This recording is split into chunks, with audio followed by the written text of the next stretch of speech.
So hello everyone, welcome to another video on object-oriented programming with C++. In this video, we are going to talk about something called abstract data type. So before we begin talking about abstract data type or ADT, uh, let us discuss a bit about what is abstraction. Say I go to an ATM, I enter a few button, I specify what is the amount of money, say that I want to withdraw. I enter my PIN and then something happens behind the scene, the money comes out, my work is done, right? So I undertake a couple of steps, very simple steps, to fulfill my objective in a ATM, right? I need not worry about what happens behind the scene, how the money is deducted from my account and how it is this cash is given to me. Is there some robotic machine inside this ATM? Is there a person sitting inside this ATM? I need not be bothered with that. All right, so that is what is it is the process that happens behind the scene in the ATM, that is abstracted away from me. All right, I see only a very simplified view of the entire process. The things that I interact with are simplified, and I interact only with those parts that I need to interact with, and my objective is done, right? So that is abstraction. So based on this philosophy of abstraction, we have something called ADT. All right. So let's talk a little bit more about what is abstraction in the context of programming. Abstraction is the process of isolating implementation details and extracting only essential property from an entity. Okay, so a program is made up of data and algorithm, right? Some a program will have some data, some variable data structure or something like that. All right, and it will have some programs, it will have some algorithm that will work on this data. Right. So a stack, for example, will have the data will be either a linked list or a uh, array, and there will be algorithms, one algorithm to put things into the stack, another algorithm to take out things from the stack, right? So we will have this kind of algorithm, and then this data and then this algorithm will together comprise the program, this program that works with the stack. All right, now what is abstraction? It is the process by which all these implementation details are hidden from the user, right? So the user of the stack, for example, will know only about these essential properties, that there is something with which I can push the data, there is something with which I can pop the data, right? So only these essential properties are shown to the user, and all the other implementation detail, how this push works behind the scene, how this pop works behind the scene, those kind of things are hidden from the user. All right, and based on this, whether this data is abstracted away or this algorithm is abstracted away, we have two types of abstraction. All right, one is this data abstraction. So whether my stack is made with array or linked list, this detail need not be shown to the user. If this kind of details, the details regarding the data structure, is abstracted away from the user, then it is called data abstraction. If the algorithm is abstracted away from the user, it is called functional abstraction, right? For example, I may have some sort of a method to do sorting of an array, right? So say I have some vector, a list, that I and that list is my data. Okay, the list is implemented using an array. Now associated with that list is a function, okay, that enables me to sort that list, to sort the array. Now I am going to simply call this sort function, and my array is going to be sorted. The algorithm that works behind the scene to do this sorting is abstracted away from the user, is abstracted away from me. I need not be bothered with what is the algorithm used for sorting, whether it is bubble sort or merge sort or quick sort, whatever it is. All right. So those kind of details is, if those kind of details, what is the algorithm behind the scene? If that is hidden from me, if that is abstracted away from me, then those kind of abstraction is called functional abstraction. All right. So these are the two types of abstraction that we may have. Okay. Now what is ADT? ADT is the end result of data abstraction. Okay. A collection of data together with set of operation on that data. Alright. So we will look at this with example very soon. But what is ADT? ADT is some data and operation on that data. Okay. So this is a very simplified definition of ADT, abstract data type. So we will have some sort of a data. For example, say uh, in case of a stack, the data will be either in a array or a linked list. So we have some sort of a data structure, and there will be operation. For example, to push stuff into the stack and to pop stuffs from the stack. So that would be the operation, right? So this data and the operation together, it will comprise this abstract data type. Okay.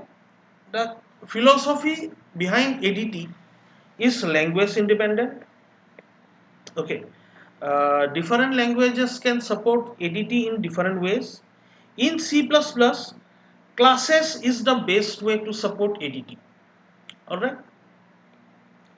So there are two important things that we need to uh, consider when talking about ADT.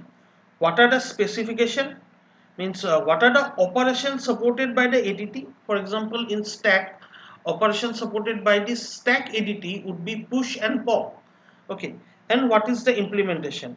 What is the actual data structure and actual program that I will implement in order to uh, give this specification. The specification will be push and pop, and whether I have a array or linked list, and how do I actually implement this push and pop, those kind of things is there in implementation, right? So there are two things: what are the operation and how are the operation implemented. Okay, these two are disjoint. One specifies, okay, what are the operation that exist, and the other is how to actually implement. Okay, so there is going to be only one specification, right? In case of a stack, there is going to be only one specification. So the specification is going to say that I will have two function, one to push data, one to pop data. Okay, but then there is going to be more than one, there can be one or more than one implementation. For example, in generally speaking, in case of stack, we will have two different implementations are possible, right? One using array, one using linked list. And so when I implement using these are using two different data structure, right? Similarly, say I have uh, for some reason I want to sort the array. Okay, sort the stack. Okay, it is not a normal operation that we do on stack, but for some reason I want to have a operation sort. Okay, so I may have different algorithm to do this sort. Okay, so that is one choice that I have, right? So specification will be one. Okay, that I can do push, I can do pop, and I can do sort. Okay, but then implementation can be of many type, right? So I can implement using different data structure. So whether I implement using array or I implement using linked list, so based on data structure I may have different implementation. Based on algorithm, different algorithm may exist to do different thing. For example, if I have to sort, then do I sort using quick sort, do I sort using merge sort? So all these questions, all these different implementation may differ, but specification will be there, and there will be only one unique specification. All right, we will look at this as well in details. Now, what is specification? This is like a slit in a wall. What do I mean by this? So all these things, the actual implementation is hidden behind this wall. Okay, I have this wall, and implementation is hidden behind this one. What is specification? Say I have this implementation of factorial function. Okay, and what is this specification? Specification just allows us to look at how these things look, how this factorial function look. It will look like this: int factorial, and it will take some integer as parameter. Okay, this is the specification.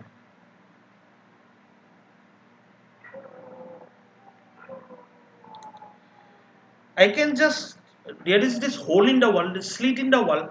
Okay, the implementation is behind the wall, and through this hole, I can only look at this prototype of this implementation. Right? How does this implementation that I am going to use, how am I going to use it? That is what I can see through this hole in the wall. Okay, so in my program, say this is my program. Okay, I am going to use this factorial. I know factorial is going to return an integer.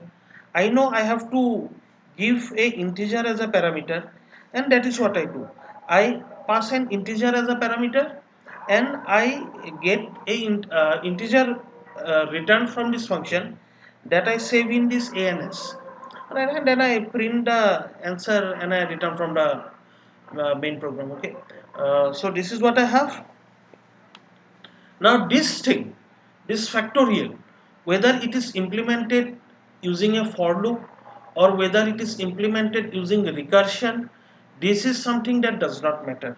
When I write this program, okay, when I write this main function, I need not worry about whether this factorial is created using recursion or this factorial is created using for loop. All right. So yeah, that is what we have. Okay, so specification, this is like a slit in the wall. Okay, this is the specification. We know this specification, we can see this specification, but we cannot see the implementation we are not bothered with that.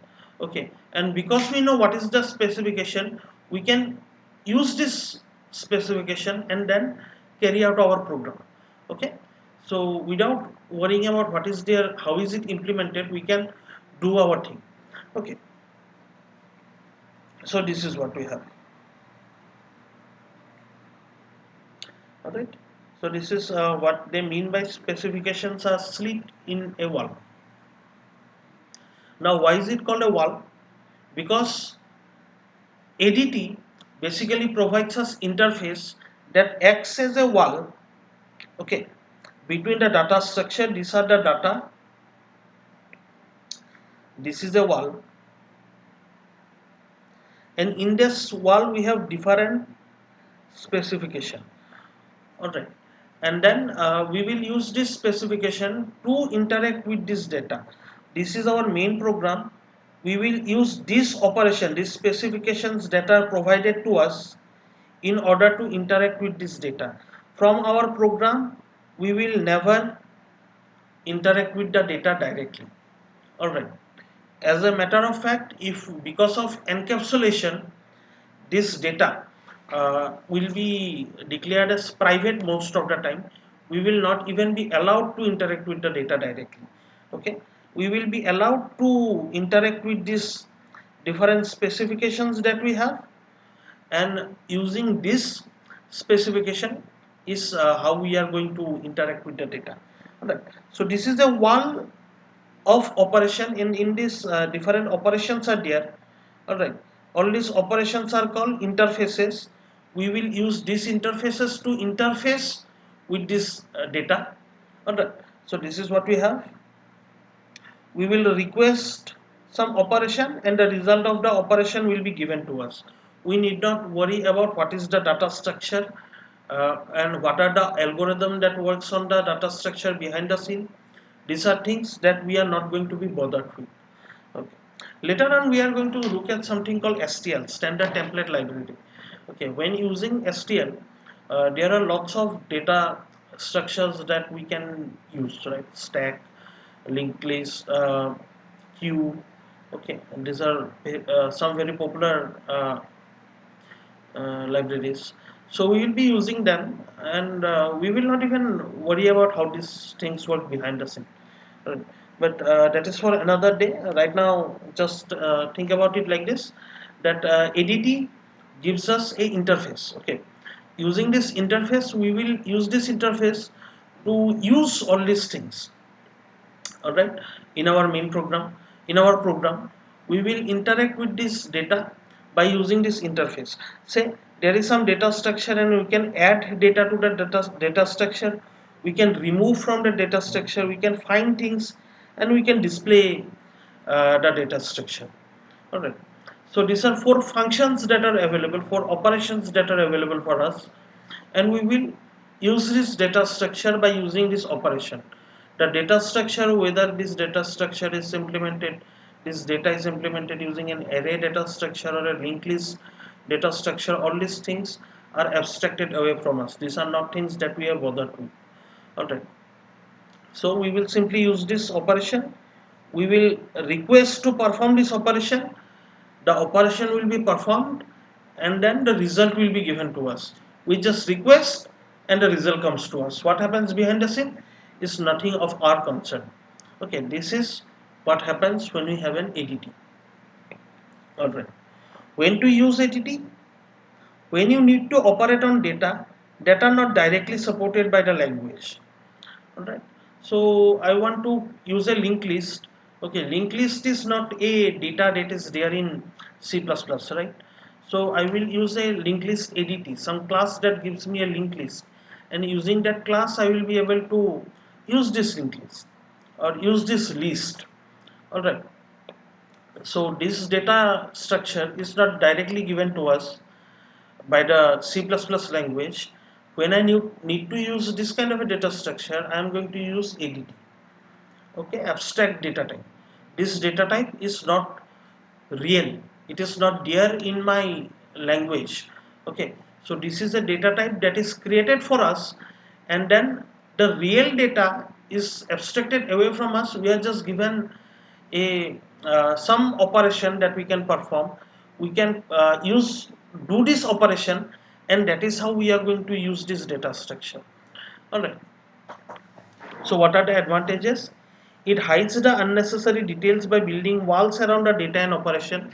So all these implementation details, these are unnecessary from our perspective.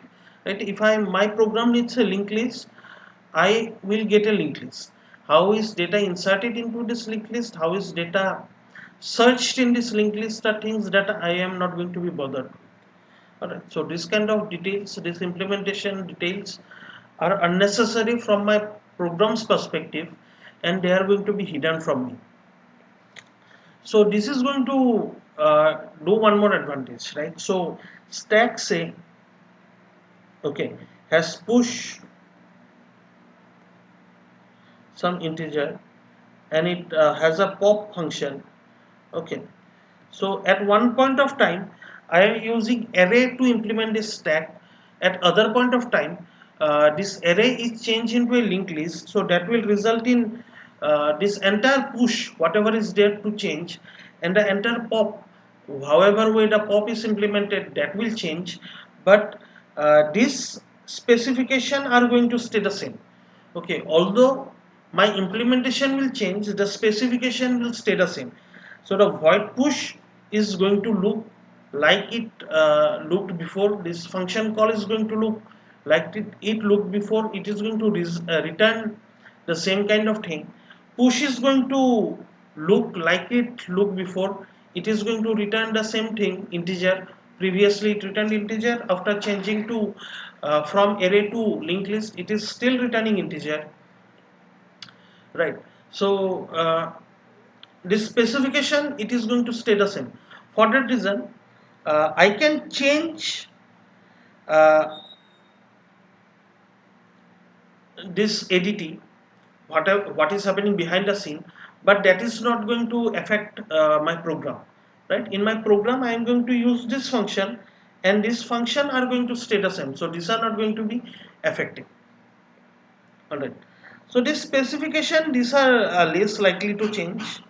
Okay, stack is going to have this specification, these are not going to change, although it is possible that I may change from an array to a linked list, but this specification that there is going to be a push function that takes an integer and does not return anything, and there is going to be a pop function that does not take any parameter and returns an integer.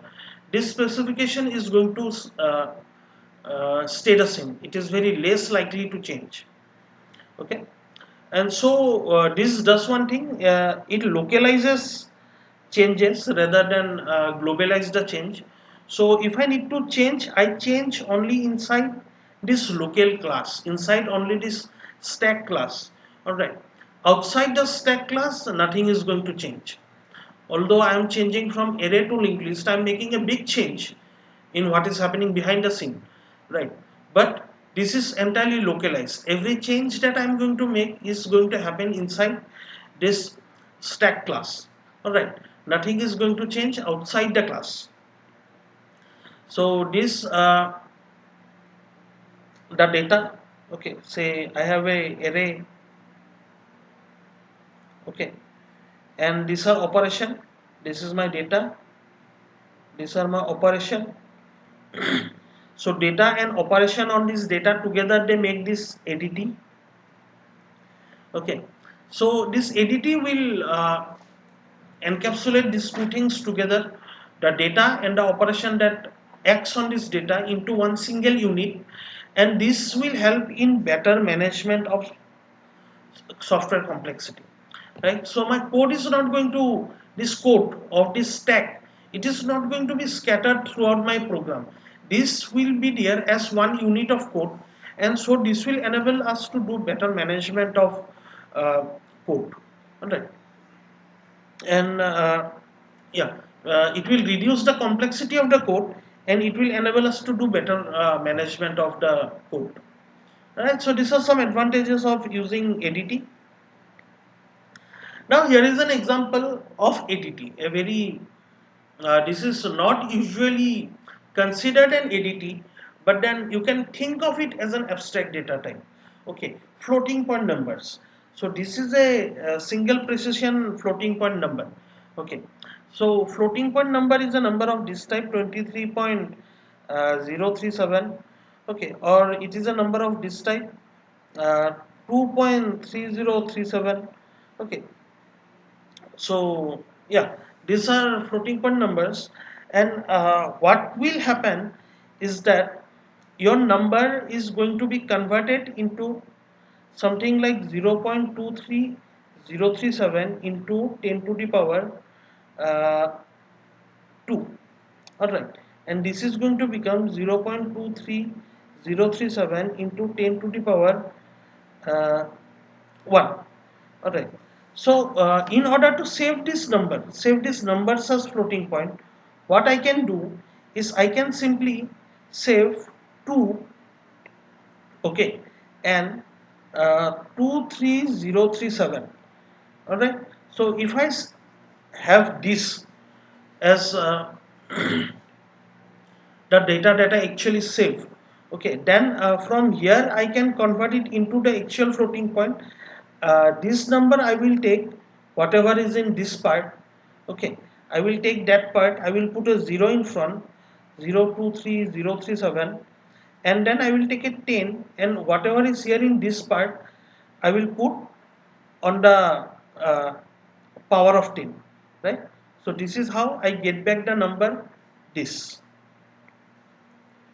Alright, so this is how you can represent a floating point number, by saving the exponent and by saving the fractional value. Okay, so there is a specification called IEEE 754. Whether it's 754, let me quickly check that.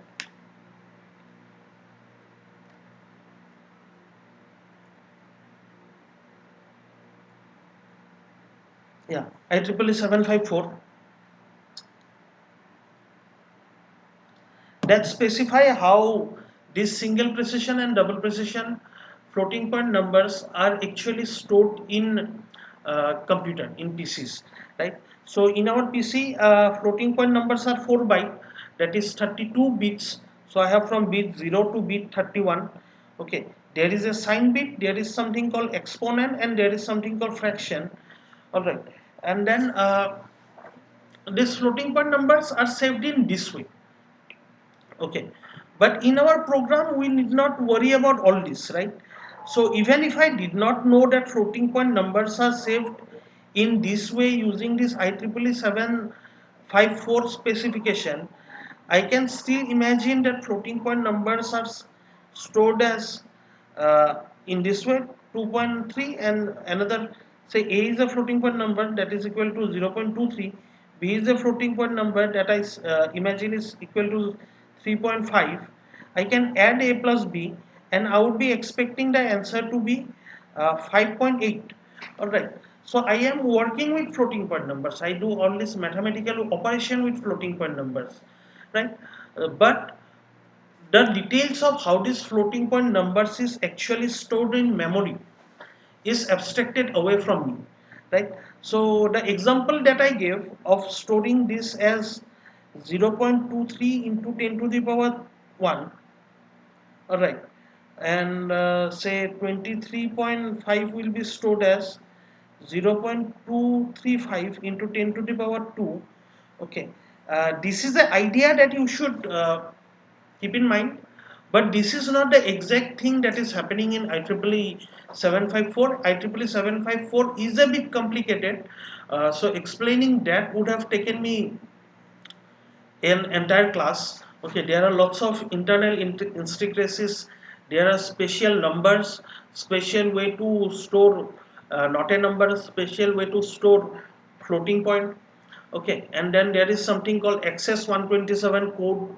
So all these things are details that you do not need to worry about. Okay, when you are using floating point numbers in uh, C or C++. Okay, when you are using floating point numbers in programming. Anyway, you are going to study this thing in computer organization. Alright. So in that subject, you have to study this IEEE 754 representation.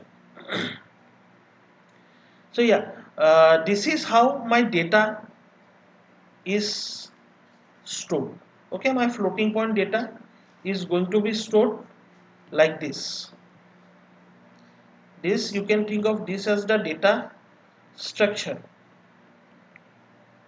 Okay, the data structure that is used to store floating point numbers. All right, and then these are the operations that you can do on this data. Okay, so you can add two floating point numbers, you can subtract a floating point number from another floating point number. Okay, you can divide a floating point number from another, and you can multiply to floating point numbers, right? So these are operations that you can do on floating point number. And then yeah, so you can do all this operation without worrying about how this data is actually stored in your computer, right? All this IEEE 754 and all these rules of IEEE 754, you need not worry about this. So this is a kind of ADT. Okay, this I will not say is ADT, because floating point is of course a basic type. Okay, but then this is what ADT does with non-basic types.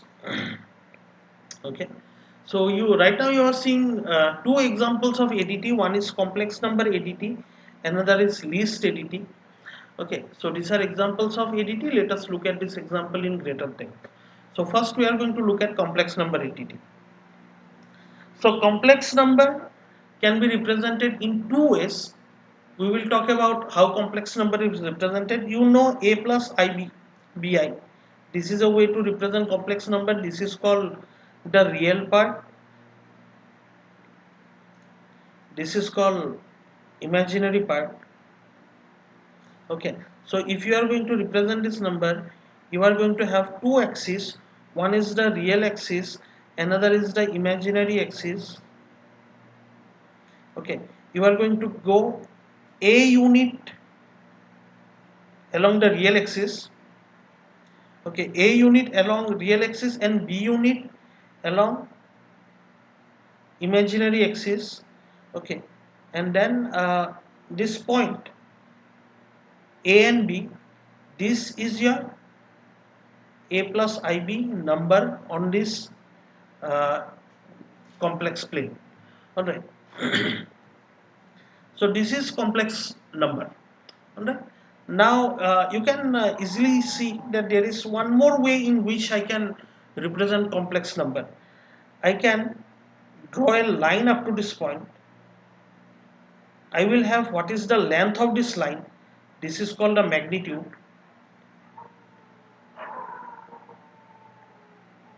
Okay, and what is the angle that the line makes with the real axis? Okay, this is theta and this is the phase or angle. Alright, so these are the two things that we have uh, that can also represent the same complex number a plus ib using this r and theta. So this is one representation a plus ib, r theta is another representation. Alright, more specifically, it is going to be r cos theta plus I sin theta. Okay, but then don't worry about that. We are not too interested in learning about the mathematics behind complex number. I just want to show how complex number can be an ADT.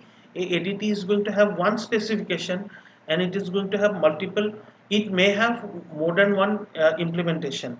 So one specification we are going to look at very soon, but just understand there are two ways in which I can represent a complex number.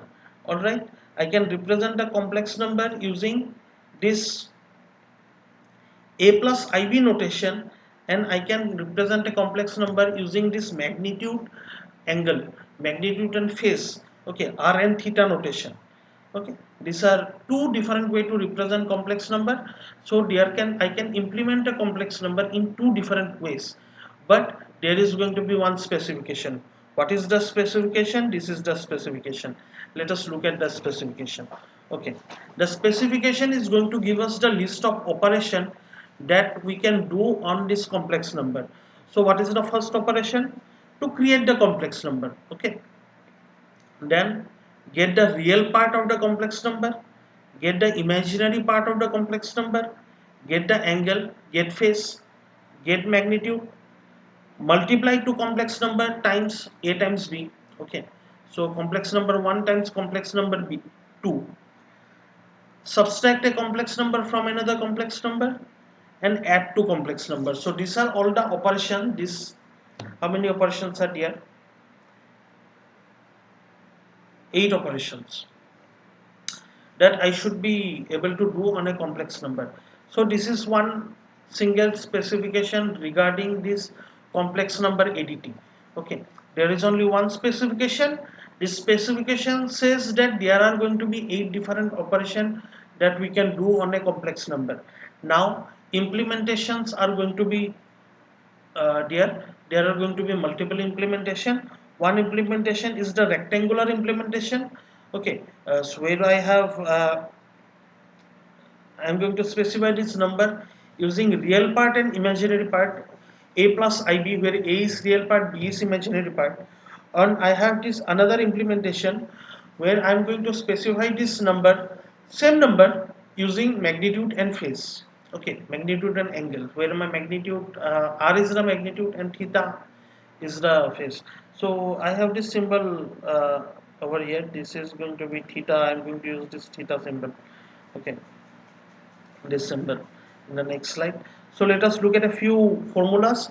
You need not worry too much about this formula.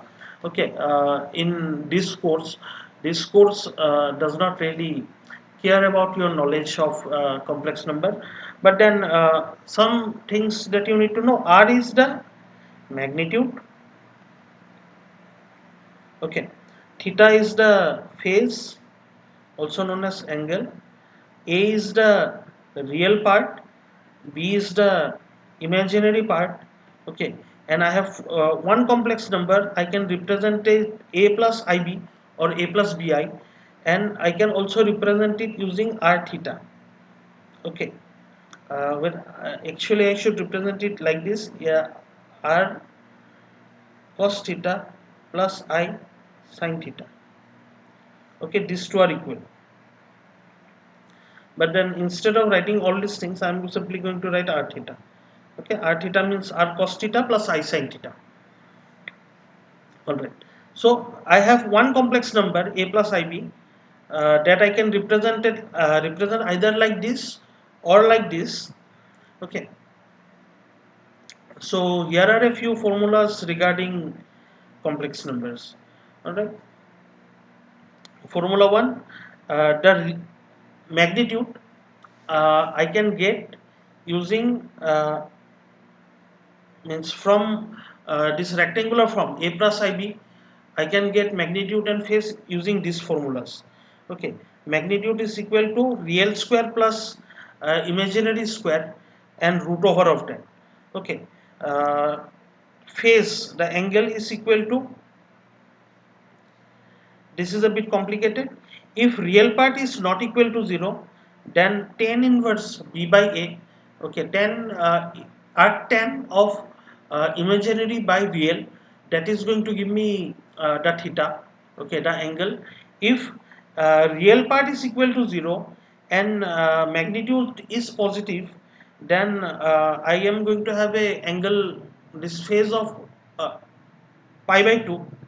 If real part is equal to 0 and imaginary part is, this is imaginary part, b is imaginary part, okay, imaginary part is equal to 0 or less than 0, then my phase is going to be minus pi by 2.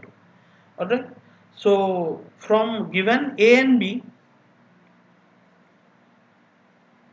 okay, given some complex number in a plus ib form, I can get the magnitude and phase, I can get convert it into r theta form. So these are the two formulas that I can use to convert from a plus ib to r theta form. Okay, from rectangular to polar form. Now given some complex number in polar form, I can use these two equations to convert them into rectangular form. So given r magnitude and theta phase, using this formula r cos theta will give me the real part, and using this formula r sin theta, that is going to give me the imaginary part. All right, now here is the formula to add two complex number. I simply add up the real part to get the real part, and I add up the uh, imaginary part to get the imaginary part. Similarly, in case of subtraction, I subtract the imaginary part, one imaginary part from the second. I subtract the second from the first real part to get the real part, and second from first of imaginary part to get the imaginary part. Alright, simple equation, simple formulas that you already know about. Similarly, this is the formula to do multiplication. Alright, so uh, yeah, this is the formula to do multiplication. Nothing to explain here, just look at the formula. If you don't remember the formula from your school, okay, so yeah, this is what we have. Now here is one thing. If I am given complex number in polar form and I am asked to add or subtract, what I am going to do is from polar form I am going to convert that into rectangular form using this formula. Okay, and then I'm going to do this addition and subtraction using this formula, and then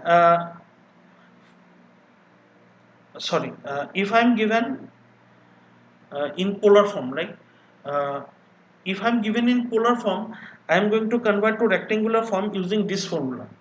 Okay, first I'm going to convert to rectangular form using this formula. Second, I'm going to do the addition or subtraction, whatever is required, using this formula, and then I'm going to convert them back into polar form using this two formula. Alright, so this is what I have given in polar form. Convert to rectangular, do addition or subtraction, convert it back to polar. Convert to rectangular, do addition subtraction, convert back to rectangular. Okay. Now in case of multiplication, given in rectangular form, I am going to use this formula, but given in polar form, I am going to use this formula. This is, in polar form, multiplication is very easy. right? So given two complex number in polar form, r1 theta 1 and r2 theta 2, the magnitude, the new magnitude after multiplying these two number is going to be r1 r2, and the new angle after multiplying these two number is going to be theta 1 theta 2. Okay, just simply multiply these two things individually, you will get the values of the multiplied uh, complex number. Okay, so these are the formulas. Look up the formulas, take a screenshot, whatever you want. Okay, I do not require you to keep this formula and understand this formula or know this formula by heart. I don't need you to do this. But then you studied this formula back in school. These are very easy formulas. Alright. So before I go ahead and talk more about complex number editing, what are the things that we saw till now? So we saw specification where the specification defined a common expected operation for a complex number object. So if I have a complex number object, this specification this specification defines what are the operation that needs to be implemented, right? This, this, these all are the operations that needs to be implemented. So this is given to us by specification. Implementation, complex number can be implemented by at least two different internal representation. So implementation can be of two different type. One can be rectangular form and the other can be polar form. So we talked about this. Now let us look at this final thing. We are going to have some sort of a abstract class. These are all pure virtual function, right?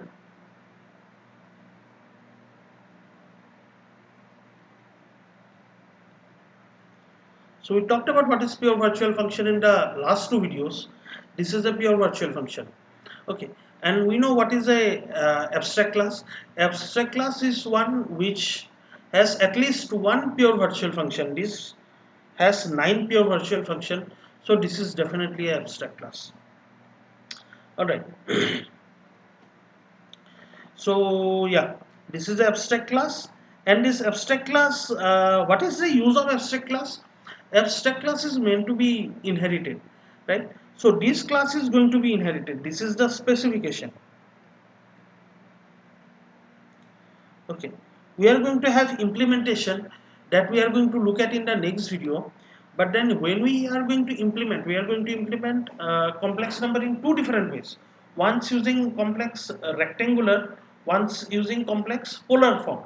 Okay, so these two classes that are going to implement this complex number ADT, both of them are going to implement this specification. Okay, this is the specification. This specifies what needs to be implemented.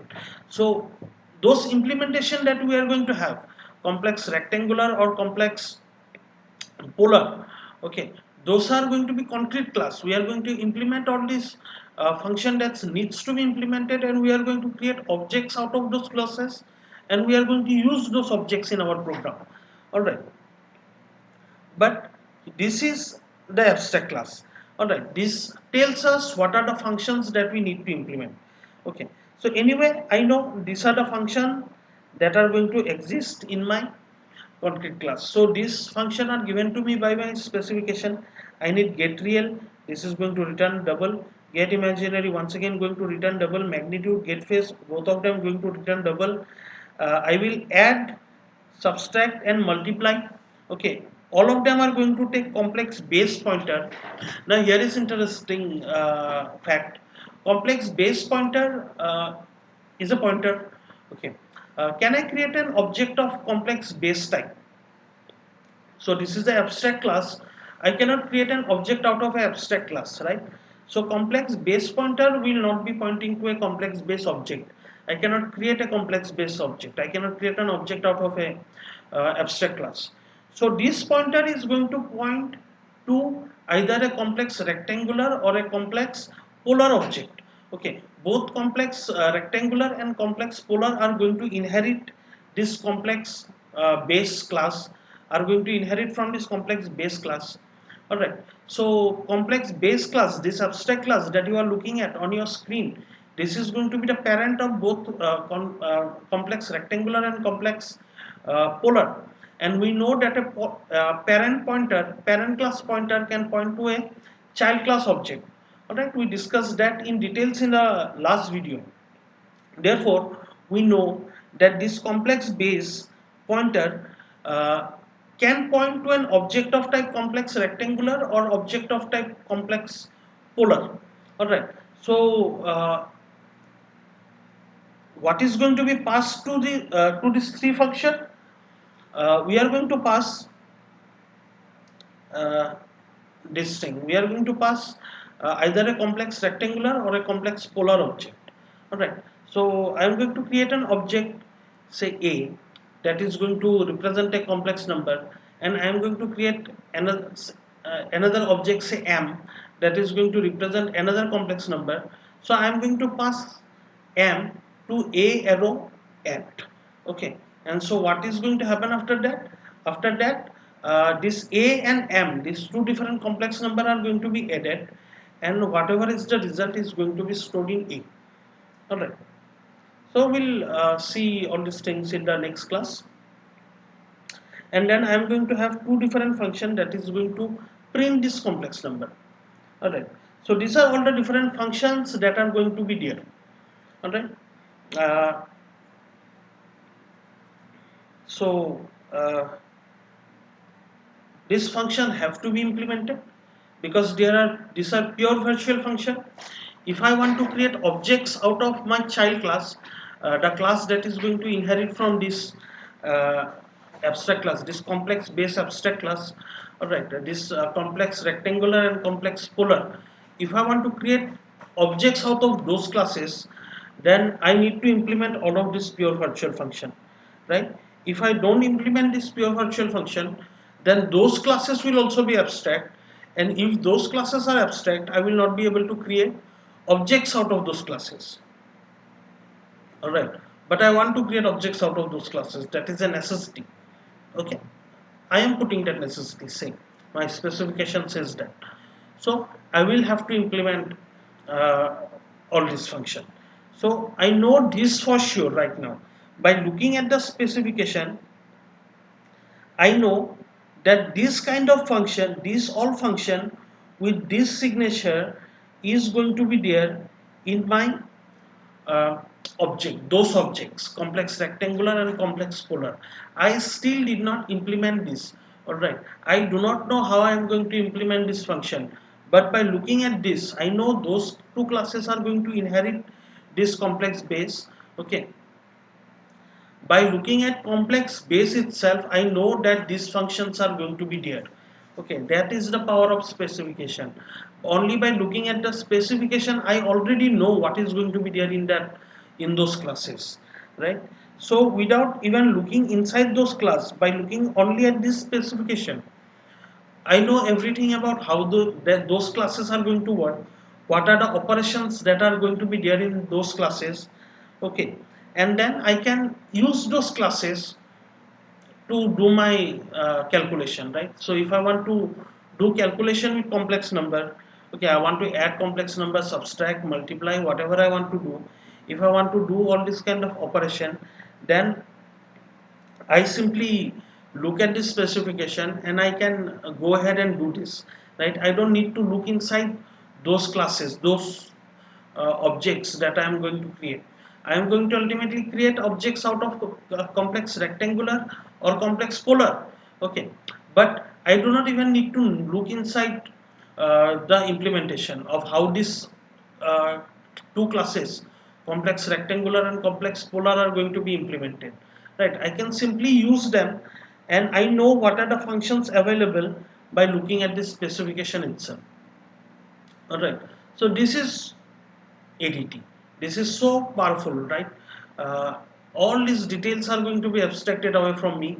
I am going to simply look at the specification, and I already know how I can use this uh, program. Okay, so yeah. Next, let us look at one more example, and in looking at that example, we will look at programs as well where we use ADT. Okay, so this is complex number ADT. In the next video we are going to implement complex number ADT. Let us now look at another abstract data type. It is list. Okay, and I'm not talking about linked list. I'm just talking about a list. A list is a list of things. Okay, a list of integers, say. So a list can be an array, or a list can be a linked list. Okay, so a list is it can be a list of arrays, say 1 2 3, or it can be a linked list. Okay, so this is going to be position 1. Okay, a array starts with position 0, but we are making this requirement. In our list we are going to start with position 1. Okay, so in our linked list, this is what is there in first position, this is there in position 2, this is there in position 3. Okay, in this array, this is there in position 1, this is there in position 2, this is there in position 3. So the index of our list starts with 1. Okay, this is our requirement. The index of a array in C++ or C, or other programming language, Python, whatever, starts with 0. Okay, but our list index starts with 1. That is one thing that I want to clear up in the very beginning. Having said that, let us go ahead and look at what is a list. A list is a sequence of items with positional order methods. So order methods, it's a sequence of item. In first position I have something, second position, so on up to nth position. Lists are very useful, pervasive in computing. So there can be list of student, list of event, list of appointment, etc. List is used everywhere. Okay, very frequently used. So this is what I have. What is a list? A list is a ordered set of elements. Okay, sequence of elements where position matters. Okay, it is not a set, it is a bag, mathematically speaking. So this is the specification of list. A list is going to have several operation. So I have this constructor, then I have a function to add item to the list. This is the index, and this is the item that I am going to add to the list. I have a function, a operation that is going to give me the length of items that is there in the list, the length of the list. Then I have a operation where I am going to specify some position to remove item from the list in this position, and I can retrieve item from the list.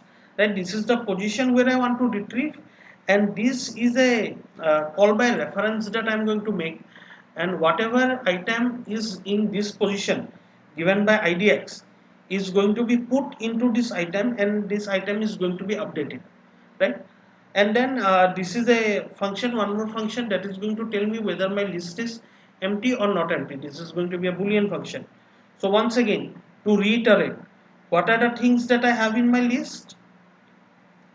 I have a constructor that is going to create the list. I have a function to add items to the list. I have a function to get the length of the list, that is return the number of items that are there in the list.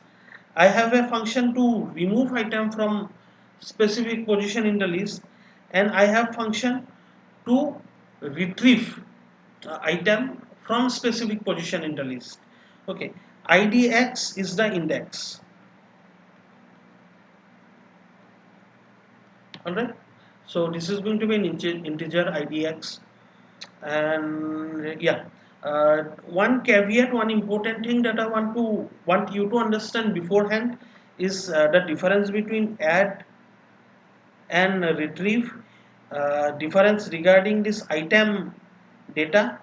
In add, item is going to be passed by value, and whatever is the value of the data in item is going to be added to the list specified by is going to be added to the list in the position specified by this index. Okay, not just randomly anywhere on the list.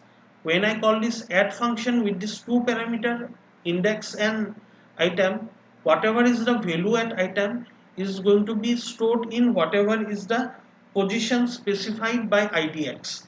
Alright, this is add. What is retrieve going to do? Retrieve is also going to take an index and some call by reference item. Okay, so some uh, pointer value item. So what retrieve is going to do is it is going to get the value in the list of item number IDX. Okay, IDX is the index. So IDX item. Okay, so say in IDX I am given 5. So in the list, whatever is the fifth item, I am going to get that value and I am going to store that value at the address pointed to by item. Okay, so this address of item is going to be updated. Essentially, I am going to store whatever is the value uh, in the list at this position IDX. I am going to store whatever is there in this uh, item. Okay, but I am going to store that using call by reference. Remove, I am going to remove item from the list, and is empty is going to be a boolean function going to return boolean value true or false based on whether the list is empty or it has something, right? So this is the specification of this list dataset, list ADT. All right, so this is what I have.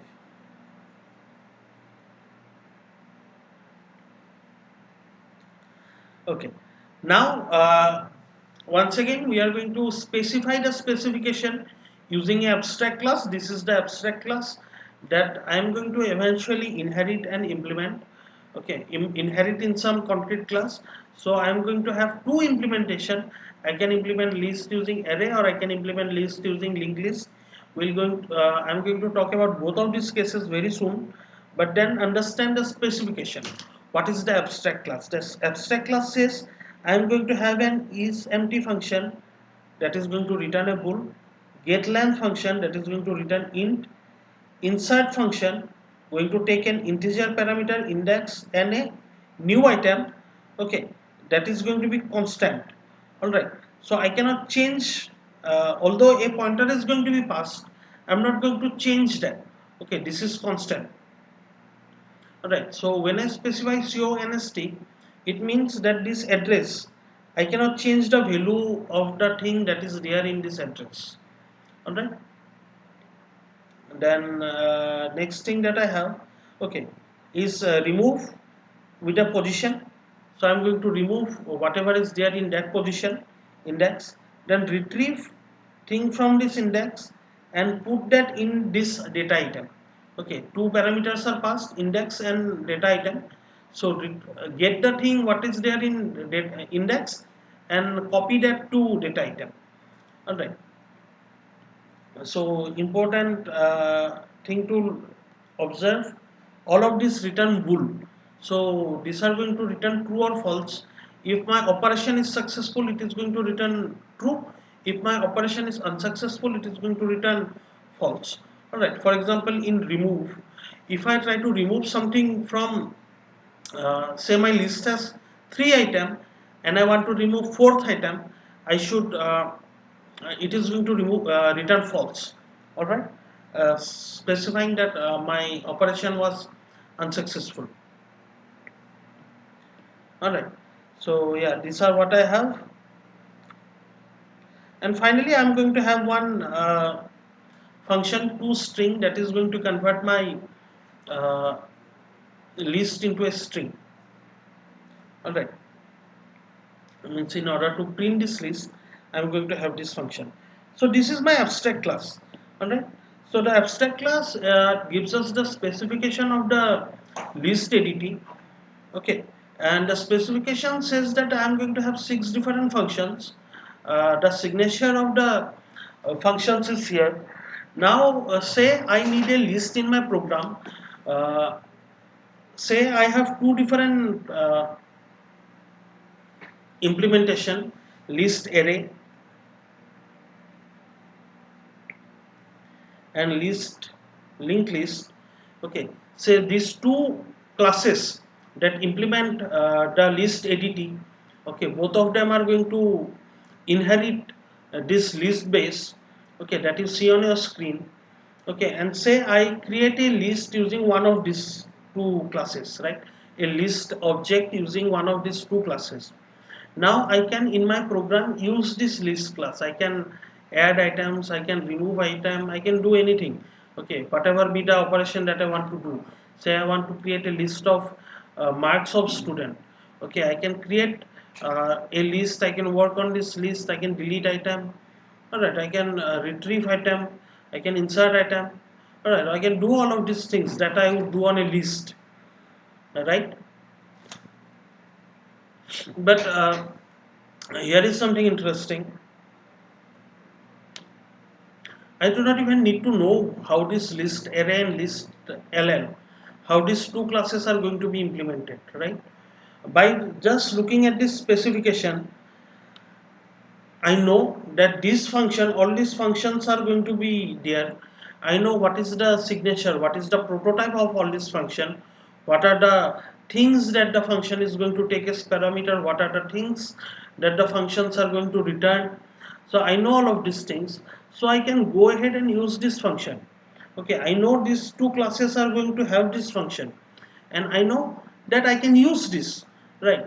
So I can use this function to create my application. I do not even need to bother about how the implementation takes place behind the scene, right? So this is what it is. This is implementation is abstracted away from me. So this is a data type, this is a list data type, and the implementation is abstracted away from me, so it is a abstract data type. All right, so this is what I have. Next, uh, let us talk about implementation. So there are two ways in which I can implement list, using array or using linked list. So general steps that I need to take in order to do implementation of an ADT. Choose the internal data structure. First I have to make a choice. In order to implement this ADT, I have to make a choice whether I use array or I use linked list. Okay. Then figure out the algorithm need for each of the major operation. So I have three major operation, this and this. Okay, insert, remove and retrieve. So what is the algorithm that I am going to use to implement this operation? That is something that I need to decide. Okay, and a lot of this is going to depend on what is the data structure that I use.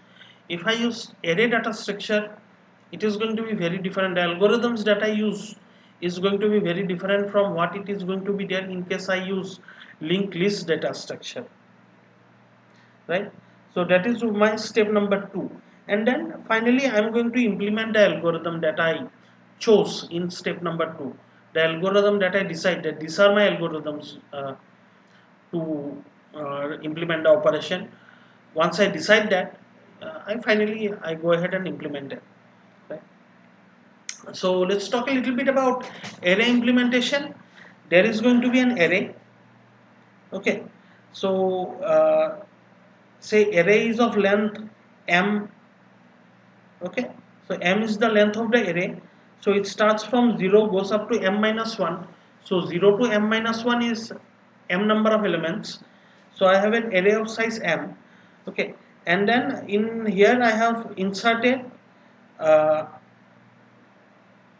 n number of elements. So I have a list with n elements, right? And I have this one variable that stores the number of elements. Why is this variable important? Without this variable, maybe I would have to do this.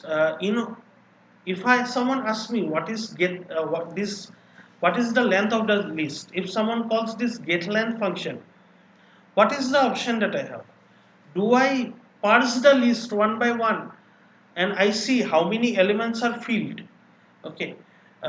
If I do that, if there are n number of elements, my get length is going to take n time. Okay, and moreover I have another problem. What is going to be in all these spaces? Is it going to be 0? Am I going to when How do I know that my I have reached the end of my list. Okay, my array has m position, my list has say n number. What is there in this position, nth position? Okay, if there are n elements in my list, it is from 0 to n minus 1 position in the array. Okay, so what is there in the nth position of the array, right? So that is the question that I will have to see. If I go on parsing and I say 0 is going to be there in all the empty spaces, then what is going to happen if I insert a 0 into my list? I am going to consider that position to be empty, or am I going to consider that the position has 0 uh, in it? Okay, 0 is stored in that number, so that is going to be problematic. Okay, with linked list this is not going to be a problem. Why? Because I am going to start and I am going to go on counting the element until I reach this null pointer. Okay, so with a linked list this is not a problem, I can go on counting, but with a array this is going to be a problem. Okay, so let us say I had a linked list. Okay, so if I had a linked list, I go on counting, there are say n elements, so it is going to take order of n time. Okay, instead if I have a variable n that I increment every time I do a insert constant time operation, and I decrement every time I do a remove once again constant time operation. Okay, and when I have this get length function, I simply return the value of this n. Okay, so that is going to be faster, right? uh, that is going to uh, do this. Uh, my getLearn function is going to, instead of being a order of n time complexity operation, it is going to be a constant time operation, order of 1. Right? So this is very useful. I need this value. I need this size. Okay. So size is going to be there, and there is some kind of an array that is going to be there. So this is the array implementation. Now say this is what my uh, list array class is going to look like. This is going to inherit from the list base. We already saw list base. This is list base. Say this is in some file list base dot h. Okay, so my list array is going to inherit from list base, and I have to include this list base dot file. One thing that you should see, when I include built-in uh,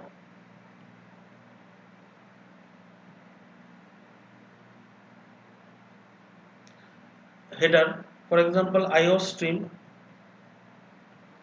I use this kind of brackets, right? But when I use user defined header, for example list base, I write include, I write apostrophe, and I write the header name. For example, list base is the header name. I write this quotes, right? So understand the difference. This is the bracket.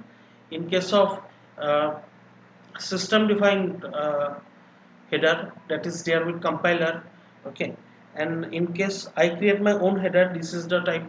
This is the quotation that I am going to use. Okay, so look at the difference between these two type of include. Then what do I have? Some constant maximum size of the array. Okay.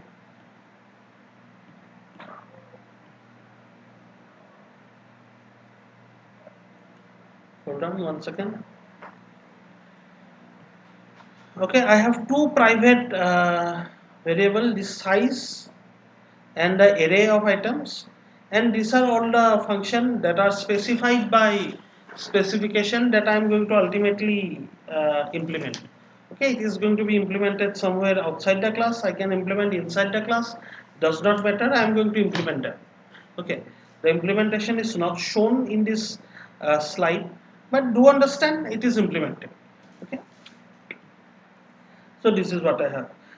I do not need to write private. You know why? Because by default everything is private.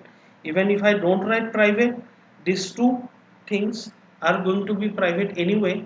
Once I write public, the rest of the things are going to be public unless and until I write private again or whatever protected. I did not talk about protected in the course till now. Going to talk about that real soon. Hopefully after 3-4 videos. Okay, so this is what I have. Alright, this is my implementation of list array class. Okay, so the entire implementation is not shown. All these functions are implemented somewhere, but it is not shown to you, but understand it is implemented somewhere. Okay, say it is implemented over here. Okay, so this is my implemented class. Okay, now this is a concrete class. I have implemented all the functions that are pure virtual in my list based abstract class. So this is no more pure virtual function is remaining to be implemented. So this is the concrete class. I can create objects out of a concrete class. So let me go ahead and do that. I have created a list out of this list array, okay, called int list. So I have created a list array and I have an integer r item. So I first insert into position 1 this value 333, then I insert into position 1 this value 111, then I insert into position 3 this value 777, then into position 3 this value 555. Okay, then I am going to print the list. Let us see what is going to happen. When in this line I am going to create a list, my list is going to be empty. Okay, uh, my list is made up of an array is of size 50. Okay, so this is the empty array of size 50. Now in this line what do? I insert into position 1 this value 333.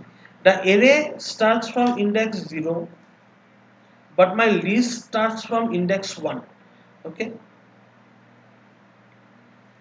so into position 1 I am inserting 333. Then here into position 1 I am inserting 111. So what is going to happen? This 333 is going to be shifted, and here I am inserting 111. Then in position 3 I am inserting 777. So this is position 3 of the list, position 2 of the array. I am inserting 777. Okay, then again in position 3 I am inserting 557. So what is going to happen? This 777 is going to be shifted here, and I am going to insert 555 over here. Okay, so up to this point I am done executing. Now next I am going to print out this list. So I am going to print 111, 333, 555, 777. Alright, so let's continue this. Let's try to remember what I have in my list. I have 111, 333, 555, 777, and lots of empty spaces. Okay, now I am going to retrieve into R item the value of whatever is in position 1. Okay, once again remember my list array starts from index 0, but my list starts from index 1. So position 1 has 111. So first item in the list is 1, 111. So I am going to print 111 over here. First item is 111 in this place. Then next what I am going to do, into R item I am going to retrieve what is the position, int list dot get length. Okay, in I have called int list dot retrieve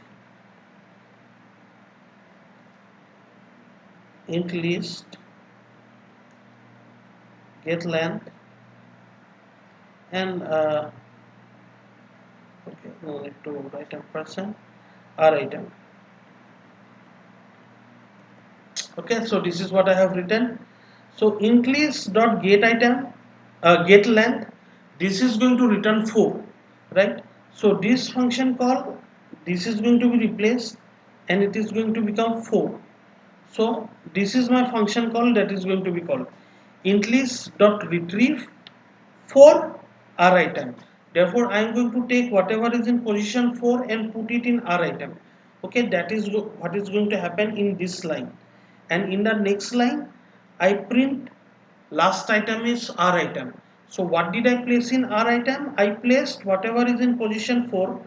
So 777 is in position 4. Okay, I placed 777 in r item. Therefore, this line is going to print 777. Alright, so this is what I have till now. Okay, this is what I have printed. I did not make any change in my list. I have just retrieved two items, okay, in two different manner, one by specifying the position and the other by uh, using this getLength function. Okay, this getLength int list dot getLength is going to give me the index of the last value. So this is how I retrieve the last value. Very interesting thing. Okay, let us now test and remove. Okay, after int list dot remove one, okay, this 111 is going to be removed. So what is my list going to be? This is going to be removed. All of these have to be shifted. So this will become 333, done. Then this will be become 555, done. Then this 555 will become 777, done, and this is going to become empty. Alright, and then this size value that I had, it was 4, this has to be decremented and this will become 3. Okay, next I am going to remove 2. So this is in position 2, this has to be removed. So let me go ahead and remove this, and then what do I have to do? I have to shift this 777, I am shifting, and this position now becomes empty. Okay, now next this 3 becomes 2. Okay, now what do I do? Int list dot remove int list get length. So int list get length is going to simply return 2, this will become 2. Okay, so what do I do? Int list remove 2. So what is in position 2? 777. So this I am going to remove. I do not need to do any shifting because nothing is to my right. Okay, and this becomes 1. Okay, so this is what I have at this moment. This is my size is equal to 1 and I have only one item in my list. So if I retrieve from position 1 the first item, I am going to print 333, and if I retrieve from the last using get length is going to become 1. Okay, and I retrieve into this r item. Okay, so once again I am going to retrieve 333. So first and last position is this one itself, right? So anyway, whatever I do using 1 or using get length, I am going to get this 333. All right, so this is what I have. So let's talk a little bit about complexity. Insert, what is the base case? If I insert into last position, I am going to do that in constant time. If I insert into first position, if there are say n different elements in my list and I insert into first position, all these n elements have to be shifted in order to make space for the first position. So all these n operations have to be done, right? So I'm in case I'm counting complexity, I have to count how many basic operation that I have to do. So shifting is the basic operation. So I have to do n different shifting, right? So it is going to take order of n, worst case. Remove, if I remove the last item, it is going to take constant amount of time. If I remove the first item, then all these other items have to be shifted. Say there are n items, so it is going to take n order of time. Retrieve, I am using array, of course, don't forget that. Retrieve is wonderful. No matter what is the position, I can directly go into that position and retrieve text, right? So array is beautiful because of that reason. Array is in continuous memory. I can just array is of course pointing, the array name points to the beginning of the array, and I can do array arithmetic, pointer arithmetic, and go to any position directly, right? So just memory calculation I have to do. Say my array begins from address 400. It has integers each of 4 byte. So say I want the 10th integer, I do 4 into 10. So my 10th integer will be in location 440, right? So this is how I can directly go into location 440 and I will get the integer. I do not have to go one by one up to the 10th position, right? So whatever be the position, I can directly go to that position in an array. Alright, this is because all these elements are equal sized and they are continuous in memory. So array is good because of that reason. Very fast access, very fast random access. Alright, so this is the complexity with an array. Alright, let us go ahead and look at some limitation. So one big thing is this: a size of array is restricted to max size.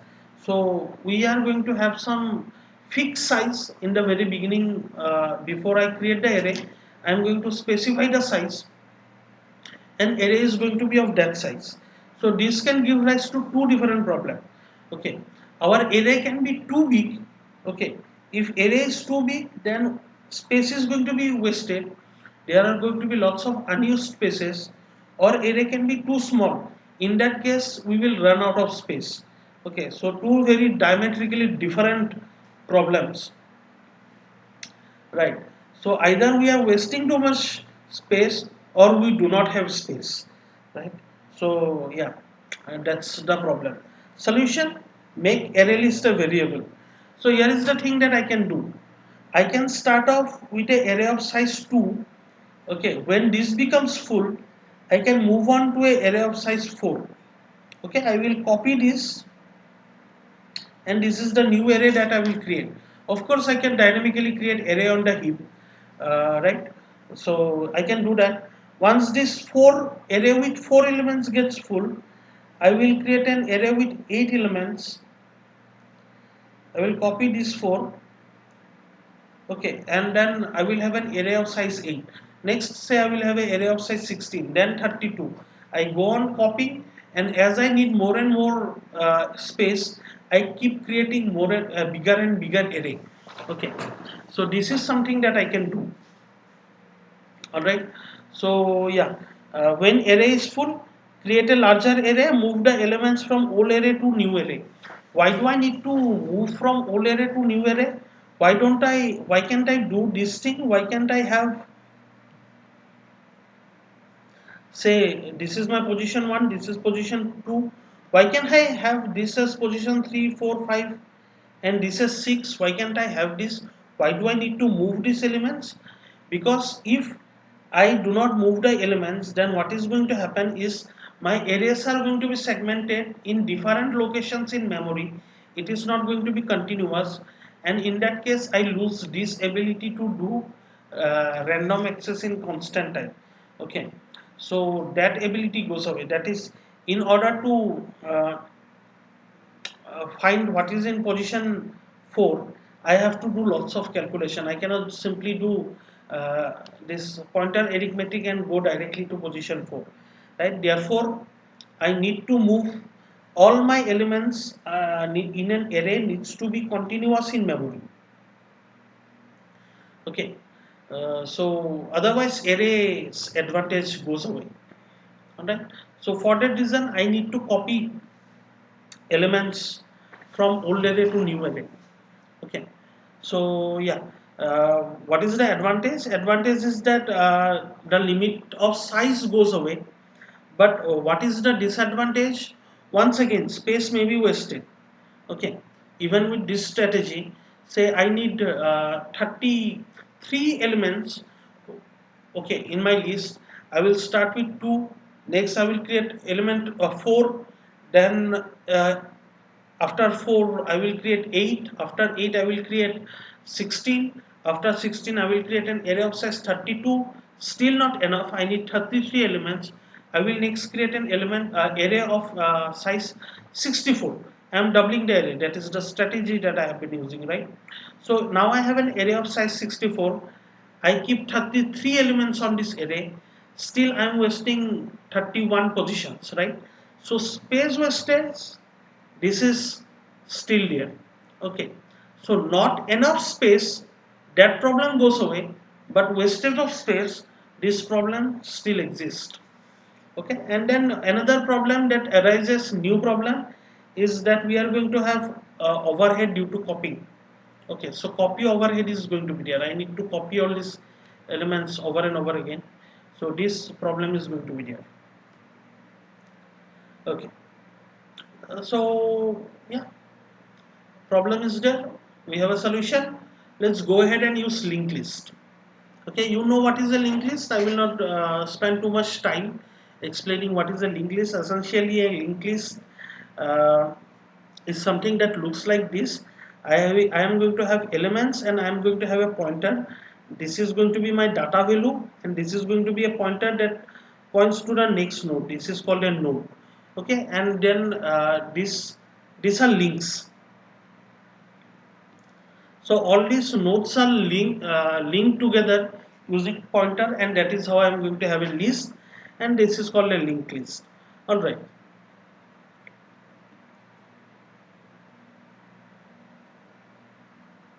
So how do I create a linked list using a struct? Interesting thing.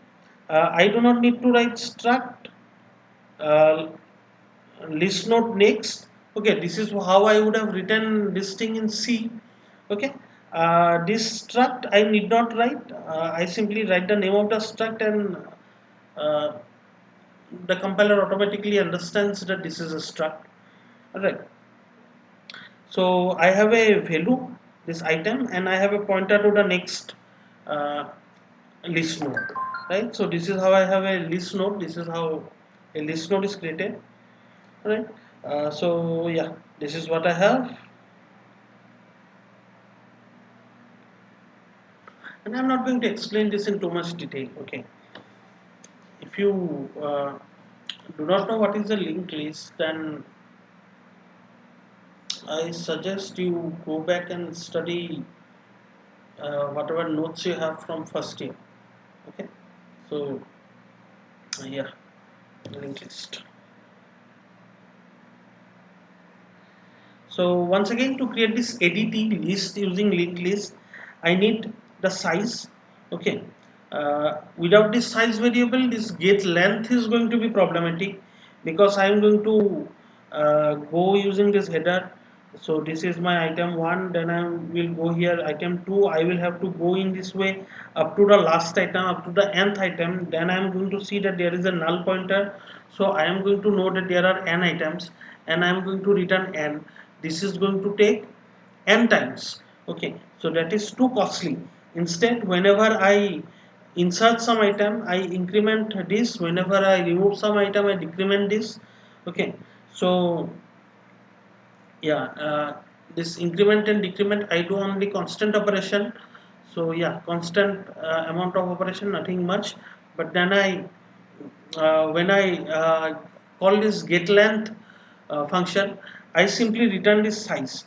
Okay, so that is also a constant operation, so that is good. So like in case of a ADT list with array, I have size, and unlike ADT list with array, I have some new thing. I have a list node pointer called head. This is going to point to the head of my linked list, the first node of my linked list.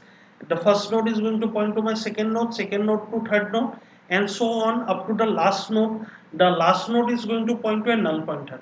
Okay, it's not going to point anywhere. So this is how my linked list is going to be created. This is wonderful. Whenever I have to add something, I dynamically allocate memory for a node in the heap, and I join to my linked list, right? So now this position, these two uh, problems, wasting memory and uh, wasting memory and uh, not having enough memory. Okay, both of these two problems goes away, and that is what I have. Okay, this is a linked list. I'm going to create a list using a linked list, and hold on. Yeah, say I have created a list using a linked list. Okay. Now here is something interesting.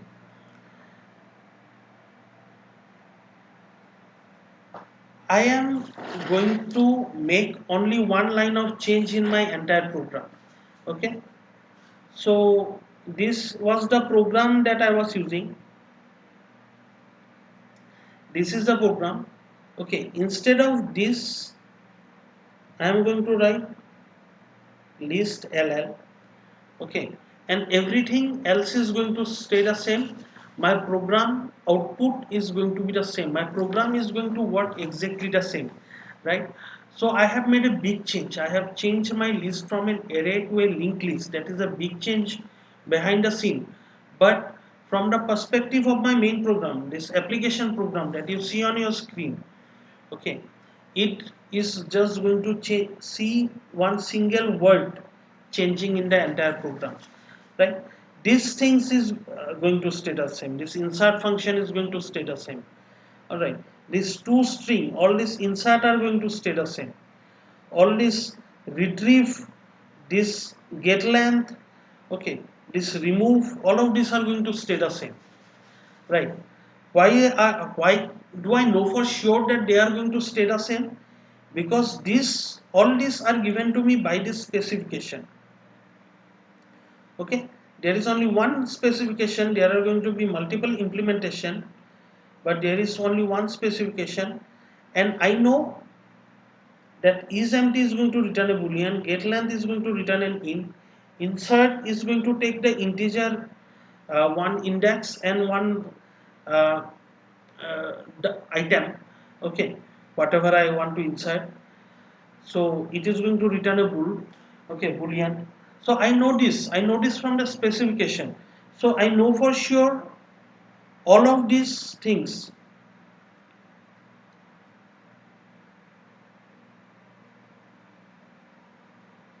all this function call, this, okay, all of this whatever is there, all this function call, I know these are going to stay the same. These are going to be the one that is specified by the specification. All right, whether it is array linked list or array, sorry, whether it is ll or list ll or list array, whatever be the implementation of the list, okay, I know this function, all these function are going to stay the same. All right, but I have made a change. I have made a big change. I have changed from array to linked list. Okay, and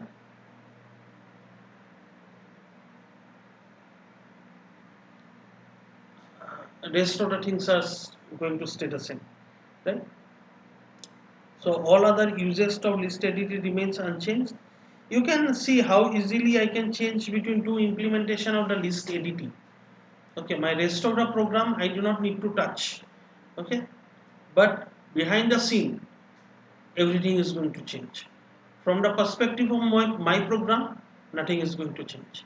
All right, my program is not going to see what is happening behind the scene, right? That is going to happen somewhere else. Okay, that is why I'm saying behind the scene. Okay, so yeah, this is what I have. We are going to implement this as well. In the next video, we are going to implement this complex number entity, and after that, we are going to implement this list entity. Okay. So this is another example of editing. I hope you understood this very well. Okay, why by changing from array linked list to array ll, sorry, from list array to list ll. Okay, I am making this change, but my program does not change at all. Why is that guaranteed? That is guaranteed because of the specification, right? I hope you understood this very well. Okay. I am saying this, you have heard this, you have understood every word properly. These are all English words, but I hope you understood the meaning behind what I am saying. Okay. So, if you understand that, why my functions are not going to change, my functions style, all these things are not going to change, because all these functions that I am going to implement, the prototype of this function are there in my specification, in my abstract class, and in my concrete class I have to implement those abstract pure virtual function of the abstract class using the same prototype, using the same return value, using the same parameter list. Alright, so whatever is specified in this abstract class, I am calling this abstract class my specification. Whatever is there in my specification is not going to change in my implementation. I have to implement whatever is specified to me. Okay, otherwise I will not be able to create object. Okay, if I do not implement all these things that are given to me in the abstract class, then my uh, class where I am doing the implementation, that is also going to become an abstract class, and I cannot create an object out of an abstract class. If I want to create objects out of this class, if I can create objects out of this class, that means all of this function as specified in the specification are implemented. Okay, and I know this function, the signature of all this function. I did not see implementation anywhere till now, right? I did not show you any implementation anywhere, but I know this function are going to exist. Why do I know? Because my abstract class says so. Alright, so this is what I have. Of course, once I implement in linked list, my array is not going to be there is going to be linked list. So this is what I have.